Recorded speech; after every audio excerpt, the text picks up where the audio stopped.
Thank you everyone for joining us here, of course mostly online or virtually. I would like to acknowledge and thank the Songhees and Esquimalt nations, the Lekwungen-speaking peoples, for having us here on their traditional territories. I'm Spencer Chandra Herbert, the MLA for Vancouver-West End, Premier's advisor on rental housing. I want to thank everybody. Obviously, it's been a long couple of weeks, a challenging couple of weeks. The patience, the compassion, the care you're showing for your community, for each other, for everyone is really noted and appreciated. It's a challenging time, no question.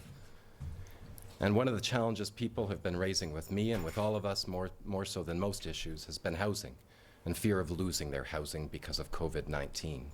We've been clear that no one will lose their housing because of COVID-19. Today's announcement will meet that commitment.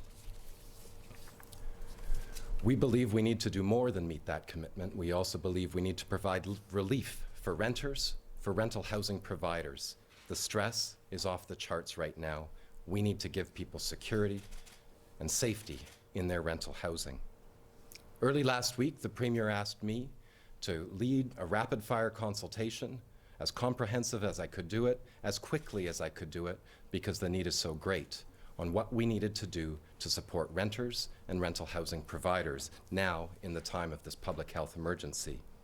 I want to thank everyone, renters, rental housing providers, your associations, everyone who's emailed me, who's contacted, phoned me. We had great conversations with so many, and I want to thank the advocates who are doing so much to protect renters and rental housing providers at this time. The need is great. Your work is really appreciated by the community today. The measures we announced today, in addition to the federal announcement and our earlier announcement on Monday of support, will help people stay safe in their homes, protected, knowing that there can be a better future. It's rough right now, but it will get better. And I want to thank you for doing everything you can to look out for your community. Now, it gives me great pleasure to introduce our Premier, Premier John Horgan, to help share what we are announcing today. Thank you, Mr. Premier. Great, Spencer. Thank you very much for that, and thank you for the work that you did in very short order. Spencer, of course, chaired a rental task force last year, did some good work that allowed us to put in place policies and programs to protect renters before the advent of COVID-19. So I was grateful that Spencer was able to reactivate his contact list and connect with people to get a direct sounding from them, whether they be providers of rental housing or renters themselves. And I think we've taken that information and working with Minister Robinson, put together a fairly comprehensive package, adding on to the work that we've already done with our COVID-19 action plan announced earlier this week. I think it was on Monday. I too want to acknowledge the traditional territory of the Songhees and Esquimalt First Nations and again reiterate that the challenges we have when it comes to addressing the pandemic, the challenges we have about keeping people safe, about making sure that we can continue to have economic activity, and most importantly, that people don't feel the most critical place for them now, as Dr. Henry has said, stay home. We don't want people to think they may lose that home as a result of this pandemic.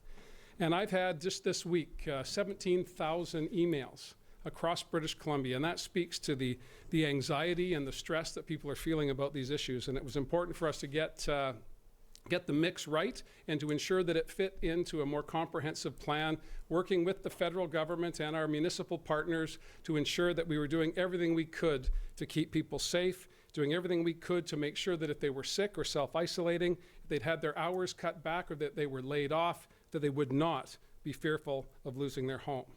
And so I want to also say to landlords, to those who are providing rental housing, that we want to make sure we continue to work with you, because those rent checks are critical to your families as well, critical to you making your payments also.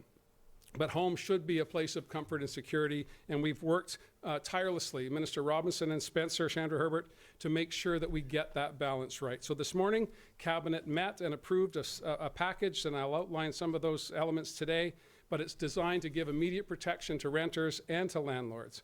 First, we'll be providing a $500 a month package to help renters up to $500 a month to make sure that they can continue to stay in place and that landlords can continue to see some revenue coming in. That will be delivered through BC Housing. Selina will go into some of the details, but we use BC Housing because it's the best way to deliver this program. They're already working on other programs like SAFER, like the renters program that we already have in place. This supplemental renters rebate will be there to help people. This supplemental check will be there to help people get through the coming months. And we want to make sure that, that we do this in a way that makes the most impact for the greatest number of people. I want to reiterate, if you can pay your rent, you should pay your rent. This fund is there to help those people who are in genuine distress.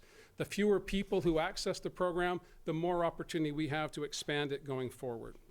The other issue, of course, that's of primary concern to people is the prospect of an eviction during this stressful time. And I'm here to say that while the emergency order is in place here in British Columbia, BC is suspending current and future evictions until this crisis has passed. There will be some exceptions, of course, but by and large, if you're at home, you're a good landlord, you're a good tenant, you will be able to continue that relationship well into the future. That's the commitment we've made as a government. That's what we are announcing here today. $500 a month for the next 4 months, available for rent, a moratorium on evictions, and a rent freeze is the third portion that I want to talk about. This is not the time to seek rent increases, and there is just zero chance of that happening. I think those who provide rental stock understand that, and I want those that are concerned about how they're going to make it to through April, through May, and through June, I want them to be absolutely, absolutely certain that the government is here to help you. We have programs in place. It's not just the renters piece we're providing today, but we're topping up the federal resources when it comes to those who are going to be going on to income assistance through employment insurance, $1,000 from the province, $2,000 announced today by the federal government.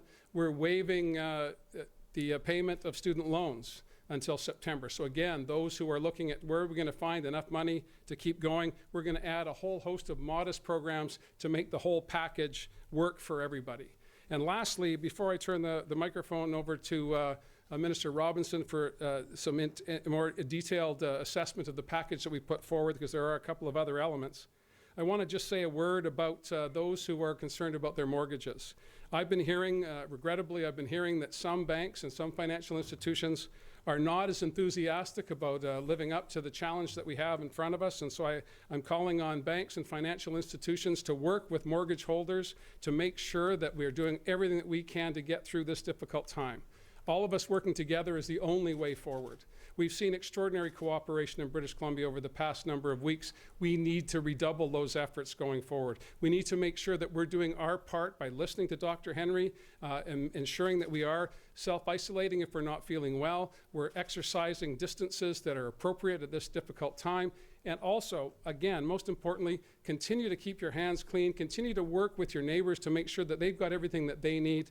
Working together, we're going to get through this. No one's going to lose their home. We're going to put some resources into the pockets of people so we can keep the economy going. I think we're on the right track. I know with everyone's support working together, we'll get through this. And with that, I'm going to invite Minister Robinson to step up and fill in some of the details on the program that we announced today at Cabinet. Thank you very much.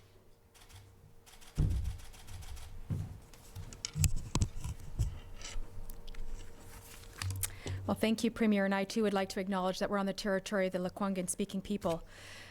Well, we all know that the next few months are going to be difficult. That's been clear for some time.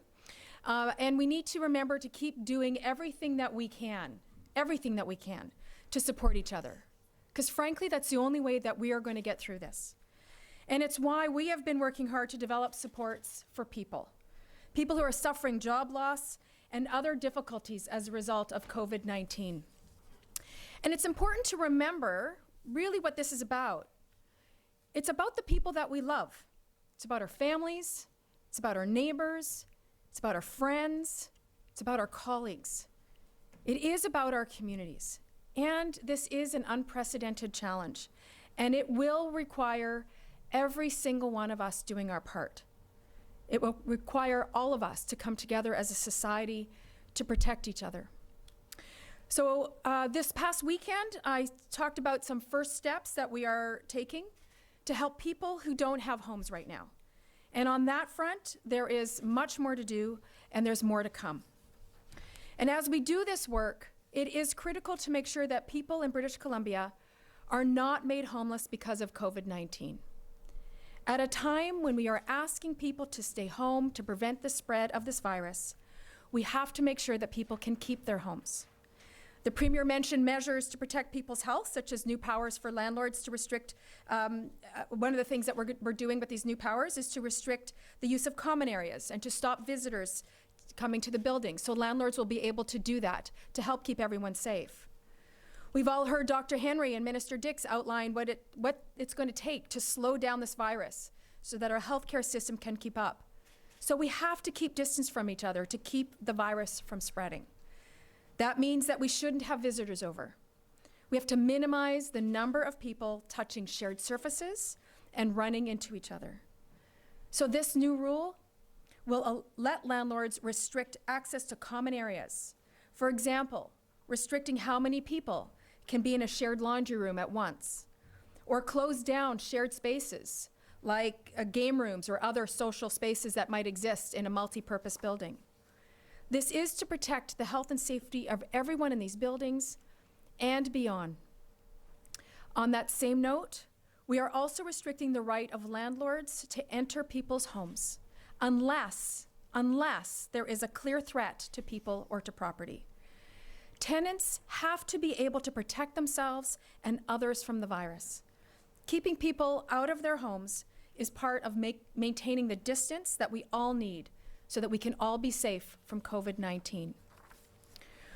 We are also halting the enforcement of existing eviction notices issued by the residential tenancy branch, except in extreme cases where there are safety concerns. And there are a small number of court-ordered evictions that are up to the courts, which operate independently of government. I do understand that the courts are aware of this issue, and I will allow the courts to speak for themselves. We are pairing all of these actions to stop evictions with rental supports that will support landlords so that they too can stay afloat and meet their needs and the needs of their families. The new rental assistance program will be available to low and moderate income individuals who have experienced a significant reduction in their income because of COVID-19. And we're going to ask that tenants and landlords that you talk to each other about how to pay rent as you would in a normal course of your exchange and in your relationship, if you can. The supplement that we're proposing with this new program is to help address any shortfall. Because many landlords, especially families with secondary suites, they too depend on rental income to pay their bills. And through all of this, we are making changes so that people can continue to access the services that they count on at the residential tenancy branch. As a government, we are here for tenants and we are here for landlords. We know this is a scary time. And it is made harder because we can only offer comfort from a distance. But we are going to get through this. We have to talk to each other, we have to support each other, and we have to recognize how hard it is on all of us. But the more compassion, the more kindness that we can show each other as we go through this together, the stronger we'll be when we get to the other side. Thank you. Are there any questions? We're going to take some questions now. A reminder to those on the phone, which is most of you, please press *1 to get in the lineup for a question. And also please unmute your phone. You won't be heard until we call your name to start speaking. We're going to start with a question from Justine Hunter. Hi, thanks. I'm wondering if you can give us an idea of how many renters you believe will be eligible for this assistance and how quickly they would see those checks distributed.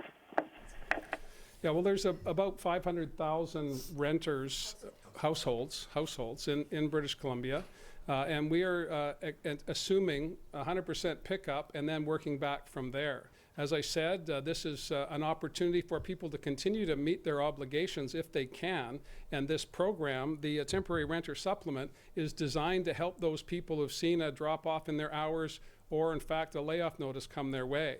So that will depend on the depth of the pandemic and the time it will take for us to recover and come out the other side. but finance officials have been working on this around the clock. And I have to lift my hands to public sector employees who are working around the clock to make sure that we're putting in place programs that can get dollars into people's pockets as quickly as possible. And this is unprecedented times for all of us, of course, but when we're dealing with people who have had their lives turned upside down by COVID-19, we want to make sure we're getting the money to them as they need it. So again, I appeal to those who have perhaps savings accrued over the past number of years. If they can continue to keep themselves going in the short term, please do so that we can make sure we target these resources where they're most needed. Next question is going to be Kat Slippian, Black Press. Hi there. Just wondering how it is, we've had a lot of questions from renters, from people in general, how they're supposed to access all this government aid that's coming out. So how can people apply for this $500 rental package if they need it? Putting together a pretty simple application process through BC Housing. We are basing all of this on the accelerated employment insurance program that the federal government announced last week and added to today, I believe, so that demonstration of lost income by a layoff notice or some other demonstration that your financial circumstances have changed is going to be sufficient to access the program. Now, having said that, scribbling something on the back of an envelope and saying, this has happened to me is not going to be appropriate, but there are forms that are being filled out at the federal level that will provide evidence to us that we can add to those programs going forward. But again, it depends on everyone doing everything that they can to focus on getting these dollars to the people who need them most. And those are people who have lost their jobs and are uncertain when those jobs will return. So simple demonstration to BC Housing with this program, as it will be with the top-up that we're providing to employment insurance is the way forward. And they'll be having access to information on the website for BC Housing and other ways for public service announcements to be made as we go forward with the program. They're under development. That's Selina's answer. But they will be traditional mechanisms that governments use to provide opportunities for people to access resources. Keep in mind that we've had two of the worst fire seasons ever over the past 3 years, and that put us in a place with Emergency Preparedness BC or Emergency Management BC to find out how we can take the kinks out of what had been a paper-based system and move it into the web-based system that we all depend on and actually function in today. So we're going to do everything we can to make it as accessible as possible, but it is a work in progress without any doubt. Next, we have Richard Zisman. Premier, as you know, $500 in rent does not go a long way in most places in British Columbia. So what do you suggest to people who have lost all of their income and need to cover the rest of the gap between the $500 and what they're going to owe on April 1st? And is there a guarantee that this money will be in their pockets by April 1st? We can't guarantee it'll be in their pockets by April 1st, and that's why we're working, and Spencer's work was so critical in this respect. He had already developed relationships with tenant associations and organizations, as well as Landlord BC and other landlords across the province. So we want everyone to work together on this. As Selina said, you have a relationship with your landlord. Let's all hope that they're good relationships, and you're going to have to find a way to work this out together. We are going to get the resources into people's hands as quickly as possible, and I do also recognize that $500 does not seem like an enormous amount, but when you put it beside a $2,000 payment from the federal government and $1,000 from the province, as well as the other initiatives that we've brought forward to reduce costs for people over the past 2 years, I think we're in a place where we can manage this going forward. But again, people need to be able to work together, and we're calling on landlords and tenants to have that sense of cooperation, as in let's figure this out with each other, household by household, right across the province. That's the only way we can come through this, and to have higher expectations than that, I think misses the whole point of having an everybody on board approach to addressing this crisis that we're in. Why we've been successful as British Columbians to this point in time is because people get it. They understand that we need to work together. Across government, that's happening. Across community, that's happening. We need it to happen across the province. Next, we have Rob Buffum. Oh, hi, Premier. My question is sort of similar to Richard's in the sense that I spoke to the BC Landlord Association earlier today, and they expressed deep concern that there wouldn't be sufficient measures to protect landlords at this point. What do you say to landlords who are thinking, geez, a lot of my tenants are not going to be able to make ends meet, and having a mortgage payment deferred doesn't get them off the hook. In fact, there's likely to be compound interest.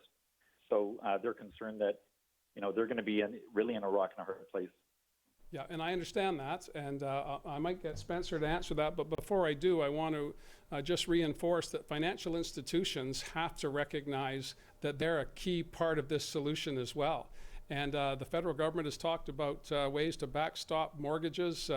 We need to make sure that those landlords that depend on the rent payment to address their financial obligations are also protected by this. And that was one of the fundamental parts of Spencer's initiative, but it depends on financial institutions doing what they need to do to protect those who own the homes and those who rent them. Thank you. I think really what's clear, and I heard from landlords and renters too, is that they want to work and find a way to get through this together. I've heard many examples where landlords have told their tenants, I'm going to use your damage deposit to pay this month's rent. Don't worry about it. I'm trying to find a way to help you get through this. I've heard from landlords who've said, definitely no rent increases this year. In fact, if I can, I will give my tenants a rent reduction. But what we wanted to do and what this work is about is ensuring that tenants right now in this time of crisis can stay in place if they can pay their rent or if they can't pay their rent, because we know it's going to take a while to get the money to them in this time, including the federal funds. And that's why we put a moratorium on evictions, and that's why we're asking everybody to try and find a way through this together, listen to each other. Landlords, please look to the needs of your tenants, as I know you and most landlords do. And tenants, please try and find a way to work with your landlords, giving them the notice, giving them the sense as well, because they too need to pay their bills. So we're trying to work with all sides to get through this together, and that's of course the only way that we achieve success. Our next question is from Lisa Yuzda. A quick question. What do people do if there is a massive disagreement, if they can't come to terms and either someone wants to evict someone or renters are saying, I'm not paying?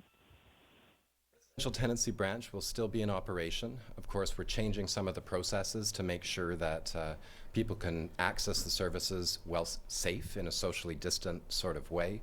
And I think clearly if there was a case of damage, somebody is harming the life of the landlord or fellow residents in the building, action will have to be taken. And we wanted to make sure that in those circumstances, action can happen. But if it's simply a case of a disagreement, you don't like the smell of your neighbor or whatever, people need to get a way to work together. Have to be more understanding, and we see it in communities. We're doing our best to be more understanding, to give each other the space we need. We will get through this, but we really will need patience and understanding. Mary Griffin? Just wondering if there's a figure for, it's $500 a month for 4 months. The Premier said close to 100% take-up. How much is the estimate? Sorry, if I might clarify. I think it's up to $500 a month, and the Premier said we have to assume that everybody's going to need it, but we know not everybody's going to need it. You know, plan for the worst, hope for the best. I think there are certainly a number of renters I spoke to who said they're concerned about their neighbors, but they're doing okay themselves, and they're not concerned about their own ability to look after their housing, but they wanted action for, you know, the senior down the block, the fellow who lost his job, the person who lost their hours, and so those are the ones that we're looking to. Is there, and it's for 3 months. I might add a bit to that, please. Yeah, Mary, this is part of the $2.8 billion package that Minister James and I announced on Monday. It will be coming out of what we call the Critical Services and Supports envelope. Within that $5 billion, $2.8 billion was directly focused at people, and within that is this critical supports and services budget of money. And again, I've been pretty clear on this, as has Minister James. This is a start. We have never been on this road before. Tomorrow will be another day that we've never experienced before. And so as these things start to pile up, we need to have a methodical plan going forward. And to have the experience of Spencer Chandra Herbert brought to this issue in such a short time. Had we not done that work, had he not done the work across the province, working with, I have to say, Adam Olsen from the Green Party caucus, if the two of them had not worked tirelessly to build relationships, we would be well behind where we are today. This is a start. There's much more to do, but we have to take these days as they arrive. Putting $5 billion of provincial resources in play to help landlords, to help tenants, to help people is what we're all about. And there will be areas where we're going to have to up our game in the days ahead, and we're prepared for that. But I think that the public does have, I think, an understanding of this being uncharted territory, and that the best way forward is that charitable approach that I'm seeing in so many parts of public life today. As you know, people are self-isolating, people are physical distancing, but they're also connecting in a way that they never have before. We're having a family gathering via FaceTime today. I have a son in England. I have a son now isolated in Souk, which seems 1,000 miles away to my spouse, but it's just around the corner. We all have to find ways to get through this. And the extraordinary thing is that people are doing that. And when it comes to financial issues, when you're going check to check and those checks stop coming, that's when government has to step up. This is a first step, and there'll be more steps to come. Next question is Binder Sajan. Hi, just one point of clarification and then a question. The rent freeze, does that take effect March 1st or April 1st? April 1st. April 1st. April 1st, okay. And the question that I have is, you've said that it's really up to banks to do what they can to help people with their mortgages, whether that's deferrals or not. Is there a point where the BC government would be willing to step in and provide something similar to a rental supplement for a short period of time to homeowners who are saying, hey, listen, if my renters can't pay, then I don't know how I'm going to meet my mortgage? Well, we're gonna look at that after the first month, see how it goes, and make adjustments going forward. Every game plan needs to be flexible. You need to be able to prepare, as I said, and prepare for the worst and hope for the best. And so we're looking at what will the consequences be if there's 100% pickup on this. Similarly, I think the federal government, in my conversations with the Prime Minister and other premiers across the country, is that we're all trying to find a way to make sure people do the right thing. And I appeal to financial institutions to take a second look at people's financial situation and their ability to meet their mortgage obligations and find a way to defer those costs. This is an extraordinary time. No one knows that more than financial institutions as they look at crushing transformations in stock markets and trade routes and a whole host of other issues. They have to be the backbone of our way forward, and they need to be working with their customers, many of who have been customers for a long, long time. This is when people have to step up, and I'm calling on banks and credit unions to do that. Next question is Rob Monroe. Hi, I just want to clarify that this program is done through the federal government, and the application process isn't until April, and the news release that you just put out with this says that these payments will go directly to the landlords, not the individuals. That seems a fairly cumbersome program that won't start for at least another week or so. Any idea how soon the landlords are going to get this money? Well, it's a provincial program, and we're using the employment insurance program as the validation for the loss of income, if that helps explain how the two orders of government are working together on making sure we get dollars into people's pockets. We deliberately waited for the federal package to be put in place with the complete cooperation of the federal finance minister and the provincial finance minister so that we could find places to fill gaps. And that's what we've done with this program. I think Selina can talk about how BC Housing will operationalize the decisions that were approved by Cabinet today. But it will take time, no question, but we want it to be as little time as possible, and the best way to do that is to get started. Because I have the mover of the microphones. BC Housing is best poised because they already administer SAFER and RAP, existing rent supplemental programs that have existed for quite a long time in this province. And so we're using their expertise to create this new temporary program for the next few months, next 3 months, and it just got ratified by cabinet, and we still has to go through some more process. But they're already working on developing the application program. We're hoping to have it available in short order, and we'll be sure to let everybody know as soon as it's up and running how they can access it, the kind of materials they need to provide evidence that they have been financially impacted as a result of COVID-19, how to make the application work. And the reason we wanted to make sure that it went to landlords, because landlords too are feeling the pressure. We wanted to make sure that they knew that there was their tenant was making the application, that the money was coming, so that they could make plans accordingly, and it would help ease some of their pressures directly, so that they didn't have to wait for it to come to the tenant and then get to the landlord. So we're trying to balance these two components, and at the end of the day, that's the only way we're going to be able to get through this, is by working together and making sure that we're doing our best to meet the needs of people who call British Columbia home. Next, we have Tanya Fletcher.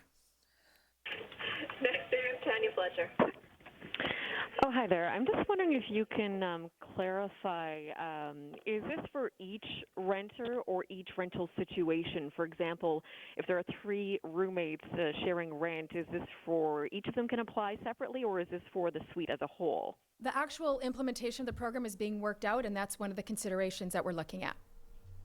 How to best deliver there in that situation. Next, we're going to Stephanie Ip. Hi there. Just to clarify the rent freeze, it goes into effect April 1st. Is that for rent increases that were set to occur after April 1st, or notices of rent freeze after April 1st? If your rent was set, if your rent was supposed to increase April 1st, it's not going to now. And finally, we're going to end with Keith Baldry. Tanya sort of stole my question, so I'll ask, on student loans, what is the process there? Is it the person who owes the money has to take the initiative, or have you sent an order to financial institutions? With student loans? Yeah, that's me. You want to push those Oh, up? yeah.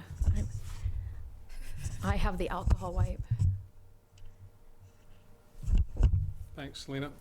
Keith, that's in the hands of the Minister of Finance. It was part, again, also of the critical services and support package that we announced on Monday, and so we're still working through that. Again, it depends on financial institutions. As you say, they're the ones that collect student loans. We've already waived, prior to the pandemic, we already waived interest on student loans. Now we're waiving for until September the payment of student loans entirely.